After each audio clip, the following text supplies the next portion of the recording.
We spoke of things that we had inherited. Father's honesty, lousy metabolism, commitment to volunteer and to give back, bad knees in some cases, wonderful wackiness from one mom, bad prostate from a dad. Yes, we are given all kinds of things, good, bad, indifferent. We are not lone individuals or self-made autonomous beings. We are part of families and systems and networks, given much of what we call life. And Peter spoke of this, for he wrote about faith being inherited. Faith as an inheritance, something given to us, not manufactured or earned. Yes, like mom's wackiness or the bad knees, we do have the power to decide what to do with what has been given to us. But the truth of the matter is, much of what we have is handed to us. Colleen is in her mid to late 20s, and I met her this winter in Haiti. I learned quickly in conversation that this very delightful young woman who carried with a certain amount of self-confidence, but not overwhelming at all, but she had just returned from a 2-year stint in the Peace Corps in rural Rwanda, followed by traveling for 6 months around the continent all on her own. And I went, whoa, this is one strong, capable young woman. And then in conversation with her, I found out a little bit about her past. And she said, oh yes, when I was approaching my 16th birthday, and then her brother, who's a few years younger, the grandfather said, I'm going to give each of you a gift. When you turn 16, you can go to any outward bound experience in the country, and that will be your birthday present.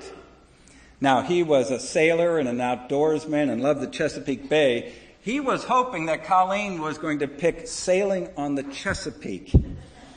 And she chose dog sledding in Minnesota.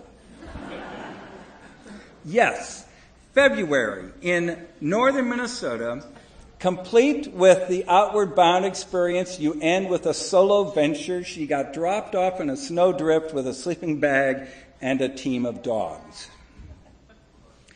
But I was thinking, oh my gosh, what a gift from a grandfather. Now, albeit a little risky, but a gift to develop self-confidence and skill.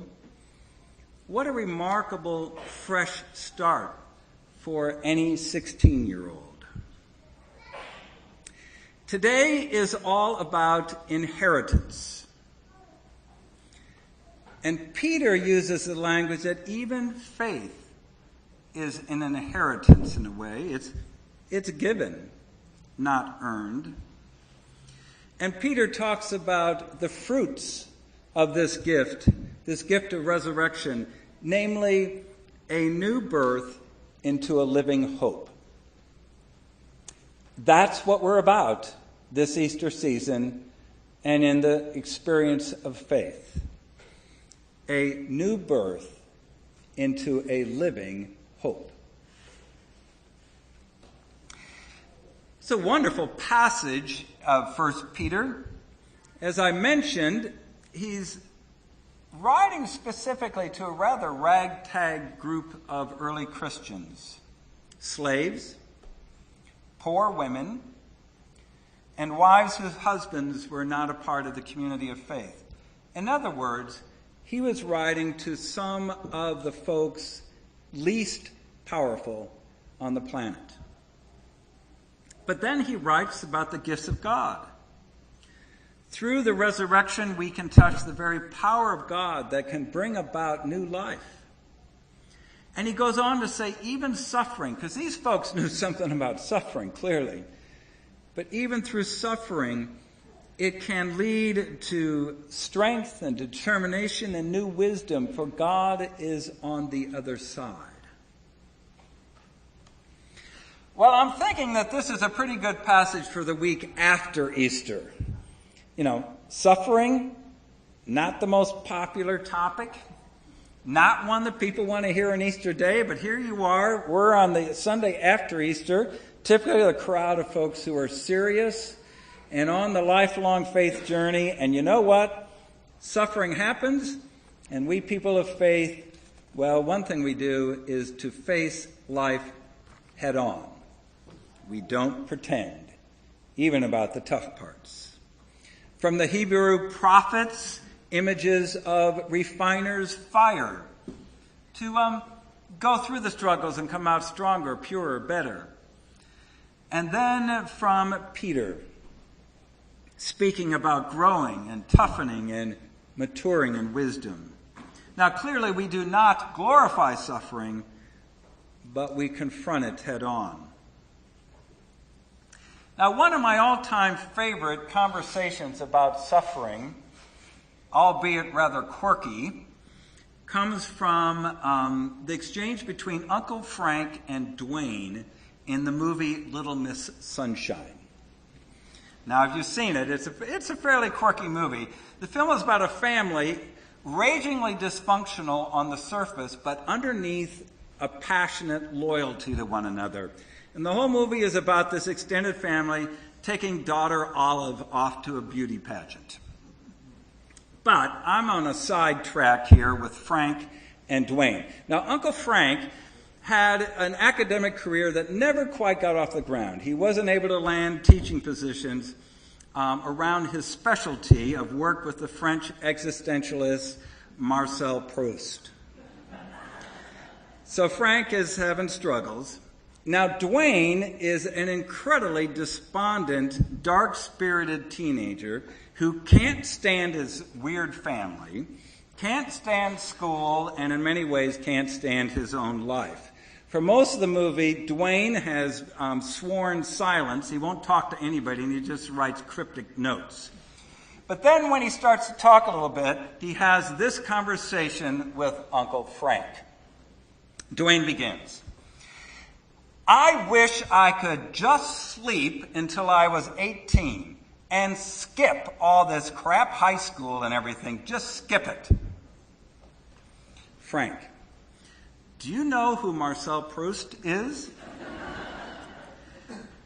He's the guy you teach.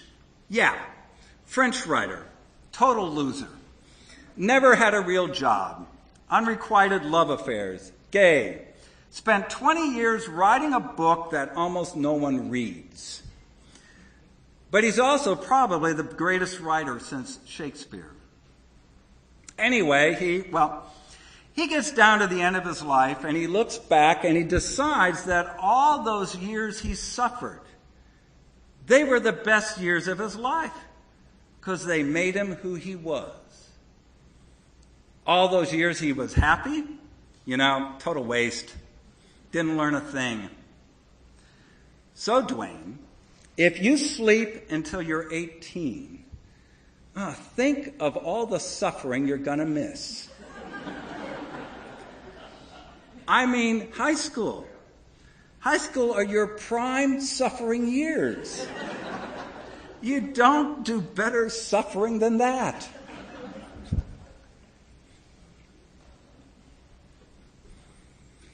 Good humor works that way, smiling on the road to insight. Peter knew that struggle can bring endurance and wisdom and often a dose of compassion. The difference between Peter and Proust is that Peter is confident because he knows that God is on the other side of the struggle. The inheritance we're talking about today is the kind that has a deep impact, but as Peter goes on in that letter to say, it's not something that you can see immediately. It's not something you can package or put in a box. Like faith and kindness, they're real, but not visible. We are talking about an inheritance of faith, an inheritance of openness to others and the Spirit of God, an openness to the common good. That's what Peter was talking about.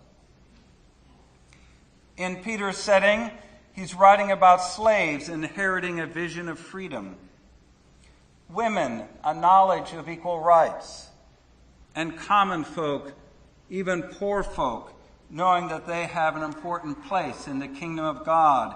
That was in the first century.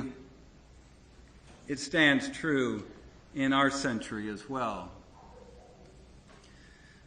Oh yeah, the journey can be long, but we are given gifts of faith, hope, and love. The journey can be long, but even Fox News is having to come to terms with its systemic sexism and misogyny.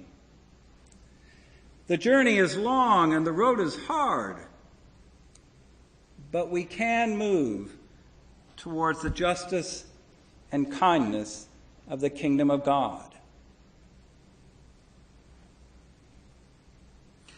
Well, Mark Twain was also noted to use humor as a place of insight. Looking back over his life, Twain wrote, "When I was a boy of 14, my father was so ignorant I could hardly stand to have the old man around. But when I got to be 21, I was astonished at how much the old man had learned in 7 years."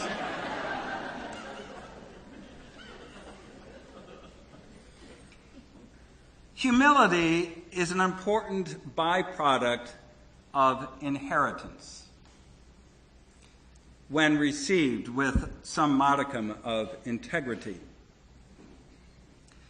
Humbleness comes from the knowledge that we all stand on the shoulders who have gone before us, and that beauty is built into the cosmos, and a creating spirit is inherent to the existence of God. We don't manufacture or earn such things. No one can earn a beautiful sunrise, or no one can create the wonderful beauty of a gliding osprey. No one of us can claim credit for the 14 billion years of evolution that has brought human life to the place of consciousness, of wonder, beauty, self, and holiness. We can only receive such gifts, and then in response, utter our thanks and praise. Gratitude, respect, and humility are fundamental gifts that we people of faith can offer to the world. And these are precious, vulnerable, but valuable gifts. In a world with so much arrogant abuse of power and short-sighted abuse of the land and the water, the gifts we bring to the world are possibly most essential for our well-being. Gifts of gratitude, respect, and humility. In the face of the abuse of the environment and the abuse of the weak, the gifts of faith are essential to our well-being and our future. For as Peter wrote, "We have been given the gift of a new birth, of a living hope through the resurrection, an inheritance that is imperishable, undefilable, unfading." It's all gift. It's all gift. Thanks be to God.